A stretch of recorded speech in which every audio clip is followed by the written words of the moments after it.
అసలే సైకో, ఆపై పటత్వం తక్కువ, మద పిచ్చి, అంతకు మించి ఉన్మాదం, వీటన్నింటికి తోడు పెళ్లి చేసుకున్నాడు. ఆ తర్వాత ఆ యువతికి నరకం చూపించాడు. చివరకు అర్ధరాత్రి ఆ యువతి తల్లిదండ్రులకు ఫోన్ చేసి విషయం చెప్పాడు. మీ అమ్మాయి హెల్త్ బాగాలేదు, ఆసుపత్రిలో చూపించమని చెప్పాడా సైకో. కానీ చివరకు తల్లిదండ్రులు, అక్క, బంధువులు వెళ్లి చూసేసరికి శవమే కనిపించింది. ఆ సైకో పేరు నాగేంద్రబాబు. ఉండేది విశాఖలోని గోపాలపట్నం నందమూరి కాలనీ. పేరుకి మనోడు నాగేంద్రబాబు, కానీ ఈయన అసలు బొస్స కొట్టలేడు, వానపామే. కానీ గత ఏడాది మోసం చేసి వసంత అనే అమ్మాయిని పెళ్లి చేసుకున్నాడు. ఎలక్ట్రీషియన్ గా పనిచేస్తున్న నాగేంద్రకు కనీసం మానవత్వం లేదు, మంచి చెడు తెలియదు. ఎందుకంటే విపరీతంగా భూత సినిమాలు చూసేవాడు. ఆ సినిమాల్లో మాదిరిగానే తాను భార్యతో చేయాలనుకున్నాడు. ఈ పైశాచికమైతే బాగా ఉంది, కానీ పవర్ లేదు. కానీ ఫైటింగ్ చేయాలన్న కుతూహలం బాగా ఉంది. అదే వసంత పాలిట శాపమైంది. విపరీతంగా ఫోన్లో సినిమాలు చూసేవాడు. అలానే అసహజ శృంగారం చేయాలని భార్య మీద ఒత్తిడి చేసేవాడు. కానీ భార్యకు తెలియకుండానే పటుత్వం పెంచే టాబ్లెట్లు వేసుకునేవాడు. అందుకోసం గూగుల్లో, యూట్యూబ్లో చాలాసార్లు వెతికాడు. ఎన్నో పరిశోధనల తర్వాత హిమాలయ కంపెనీ క్యానిటో టాబ్లెట్లు తెచ్చుకున్నాడు. 200 రూపాయలు పెట్టి 60 వయాగ్రా టాబ్లెట్లు తెచ్చుకున్నాడు. రాత్రి బెడ్రూమ్ లోకి వెళ్లే ముందు మందు బెళ్లం మింగి ఉన్మాదిలా మారిపోయేవాడు. ఆ తర్వాత ఇక భార్యకు నరకం చూపించేవాడు. వీడియోలు చూపించి ఫారినర్స్ లా ఎంజాయ్ చేయాలని నరకం చూపించేవాడు. ఆమె వద్దని వారిస్తున్నా, చస్తున్నానని చెబుతున్నా కూడా వినేవాడు కాదు. ఇలా రాత్రైతేనే పాపం ఆ యువతికి భయం వేసిపోయేది. ఎందుకంటే మందు బిళ్ళలు వేసుకుని తెల్లారి వరకు ఇబ్బంది పెట్టేవాడు. పాపం వసంత తట్టుకోలేక పుట్టింటికి వెళ్ళింది. తన తల్లిదండ్రులతో విషయం చెప్పుకోలేకపోయింది.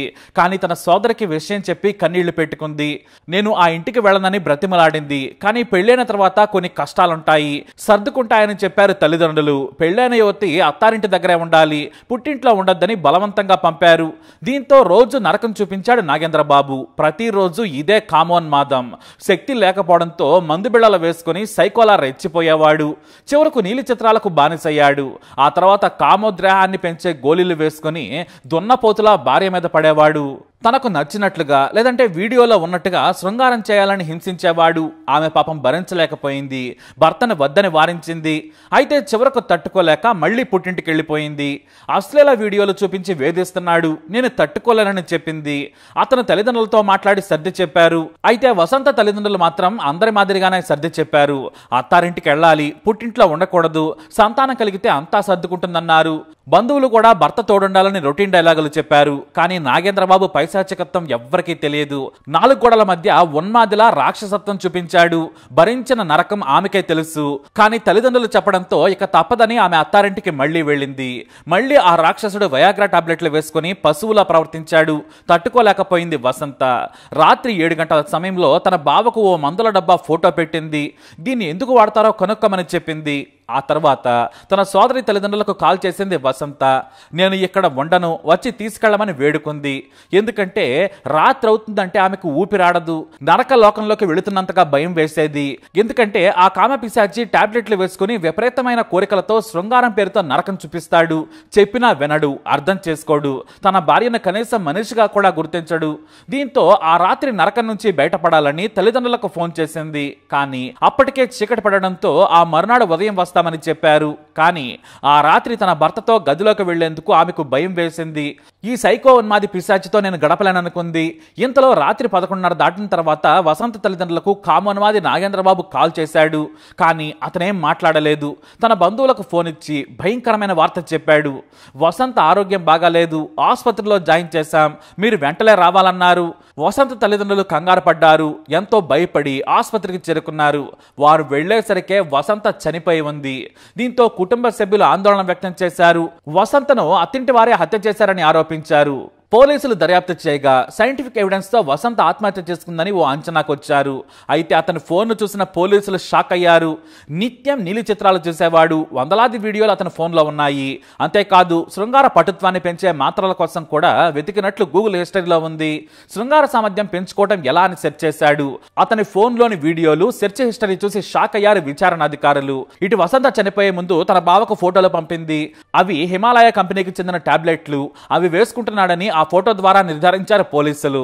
వికృత చేష్టలకు పాల్పడడం వల్లే వసంత చనిపోయిందని పోలీసులు భావిస్తున్నారు. ఈ నాగేంద్రని విచారణ చేస్తున్నారు అధికారులు. అతను నోరు విప్పితే కానీ అసలు విషయం బయటపడదు. ప్రాథమికంగా మాత్రం భర్త వికృత చేష్టలు తట్టుకోలేకపోయిందనే వసంత ఆత్మహత్య చేసుకుందని పోలీసులు చెబుతూ ఉన్నారు. వీడియోలు చూపించి అందులో ఎలా చేశారో అలానే చేయమనేవాడు ఈ సైకో. భార్యను మానసికంగా వేధించడమే కాకుండా అత్తకు కాల్ చేసి కూతురు సహకరించట్లేదని వేధించేవాడు. ఇతడి ఫోన్ చూస్తే షాక్ అయిపోతున్నారు పోలీసులు. ఆ ఫోన్ ని కూడా ఫోరెన్సిక్ ల్యాబ్ కు పంపించారు. భర్త వికృత చేష్టలు భరించలేక ఒత్తిడికి గురై భార్య ఆత్మహత్య చేసుకున్నట్లు కేసు నమోదు చేశారు. ఆ తర్వాత కోర్టులో కూడా ప్రవేశపెట్టారు. ప్రస్తుతం నిందితుడు సెంట్రల్ జైల్లో ఉన్నాడు. అయితే కుటుంబ సభ్యులు మాత్రం ఆ ఫ్యామిలీని కూడా అరెస్ట్ చేయాలంటున్నారు. ఎందుకంటే ఇదే విషయాన్ని కుటుంబ సభ్యుల దగ్గర ఎన్నిసార్లు చెప్పుకున్నా కూడా వసంత మాటను ఎవరూ పట్టించుకోలేదు. భర్త మారుతాడేలే అని చెప్పారు. చాలా రోజులు ఓపిక పట్టింది. కానీ ఆ పిచ్చి తగ్గకపోగా మరింత పెరగడంతో ఆత్మహత్య చేసుకుంది. దీనికి కారణం అత్త, మామ, మరిది అని వీరందరూ కలిసి వసంతను చంపేశారని ఆరోపిస్తున్నారు. ప్రస్తుతానికైతే భర్త ప్రమేయం ఉన్నట్టు అతన్ని అరెస్ట్ చేశారు. కుటుంబ సభ్యుల ప్రమేయం ఉందా అనేది విచారిస్తున్నారు. ఏదేమైనా ఓ కుటుంబం మొత్తం కలిసి ఓ ఆడపిల్లను బలి తీసుకున్నారు. కేవలం 11 నెలల కిందటే పెళ్లైంది. ఆ రోజు నుంచి నరకం చూపించారు. ఆమెను కాటికి పంపించారు. మరి వీరందరినీ ఏం చేయాలి? మీ అభిప్రాయాన్ని కమెంట్ ద్వారా తెలియజేయండి. ఈ వీడియో అప్డేట్స్ కోసం మై ఛానల్ ఫాలో అవ్వండి. అలాగే తప్పకుండా సబ్స్క్రైబ్ చేసుకోండి. ఈ ఫోన్లో ఏటేటి వీడియోస్ అవన్నీ కూడా గ్యాలరీలో ఉన్నాయి. అవన్నీ కూడా చెక్ చేయడం జరిగింది. సైంటిఫిక్ ఎవిడెన్స్గా దాన్ని చూపించి ప్రూవ్ చేసి దాని ద్వారా తన యాటిట్యూడ్ ఏంటి ఇవన్నీ కూడా ప్రూవ్ చేసి కోర్టులో ప్రవేశపెడతాం. స్పెషల్ రిమాండ్కి ఈ నెల 28 వరకు రిమాండ్ విధించింది. ఏదైతే డౌన్లోడ్ చేసుకున్నాడో డౌన్లోడ్ చేసిన గ్యాలరీలో ఉన్నాయి అవన్నీ తీసుకున్నాము. తర్వాత వాళ్ళ వాట్సాప్ కాన్వర్జేషన్, భార్యాభర్తకు రిలేషన్ ఎలాగ ఉంది ఇవన్నీ చూడడానికని ఒక డేటా తీసుకున్నాం. అది అన్నీ అనలైజ్ చేసిన తర్వాత ఫైనల్గా అది కోర్టుకి సబ్మిట్ చేస్తాం. ఎన్నాళ్ళండి అని కాదు, గత కొంతకాలంగా అని చెప్పారు. అదంతా కూడా ఈయన కొన్ని ఏవైతే ఆ డ్రగ్స్ టైపు ట్యాబ్లెట్స్ వాడుతున్నాడో ఆయనకి కొద్దిగా పొటెన్సీ ఎక్కువ వస్తుందని చెప్పి నమ్మి ఆ యూట్యూబ్లో చూసి ఆ ట్యాబ్లెట్లు వాడుతున్నాడు. ఆ రోజు నుండి కొద్దిగా వీళ్ళకి టర్మ్స్ అవి కూడా ఈయనకు నచ్చినట్లు ఆ అమ్మాయి ప్రవర్తించకపోవడం, తర్వాత అమ్మాయి కొద్దిగా షైగా ఫీల్ అయ్యి అంత ఓవర్ యాటిట్యూడ్ చూపించకపోవడం, దాంతో వీళ్ళకి చిన్న గ్యాప్ వచ్చింది. దాంతో ఆవిడ అసంతృప్తి ఫీల్ అయ్యి కొద్దిగా ఇన్సల్ట్గా ఫీల్ అయ్యి ఈయన భరించలేక ఆ విధంగా సూసైడ్ చేసుకోవడం జరిగింది. వాళ్ళ నాగేంద్ర వర్మ పేరెంట్స్ అంటే వాళ్ళకి ఇందులో ఏమి లేదు కదా, వీళ్ళిద్దరే ఉంటున్నారు ఇంట్లోని అట్ ప్రజెంట్. కుంభమేళాకనే వాళ్ళ మదర్ వెళ్ళిపోయారు. అలిగేషన్స్ అంతా ఈయన ఓవర్ పర్వర్టెడ్గా సెక్స్లో పార్టిసిపేట్ చేయమని అన్నాడు అన్న దాని మీద అలిగేషన్. వాళ్ళ బావగారితో ఈ అమ్మాయి చనిపోయి ముందు రోజు ఏం చాటింగ్ చేసిందో వాళ్ళందరూ ఎవిడెన్స్లో చూపించాం. సైంటిఫిక్గా ఈ అమ్మాయి ఫోన్ పంపిస్తున్నాం కాబట్టి అన్నీ కూడా అందులో ఉంటాయి కాబట్టి అవన్నీ కూడా రిపోర్ట్స్ అన్నీ సబ్మిట్. ఆరోపణలు పట్టించుకోని అవసరం లేదు. అంతా సైంటిఫిక్గానే మేము ప్రూవ్ చేస్తాం. ఏమైనా ఉందంటే 3 డిపార్ట్మెంట్స్ ఇన్వాల్వ్ అయ్యి ఉన్నాయి. ఇది పోలీస్ డిపార్ట్మెంట్ ఇన్వెస్టిగేషన్ చేస్తుంది. పంచనామాలు మండల మేజిస్ట్రేట్ చేశారు. పోస్ట్ మార్టం రిపోర్టు డాక్టర్ చేశారు. వాళ్ళందరూ కూడా ఏదైతే రిపోర్ట్లో వాళ్ళకి వచ్చిందో ఆ సైంటిఫిక్ ఆధారాలతోనే కోర్టుకి సబ్మిట్ చేస్తారు. ల్యాబ్ వాళ్ళందరూ అనలైజ్ చేసి ఎక్స్పర్ట్స్ ఉంటారు. వాళ్ళందరూ అనలైజ్ చేసి రిపోర్ట్ ఇస్తారు.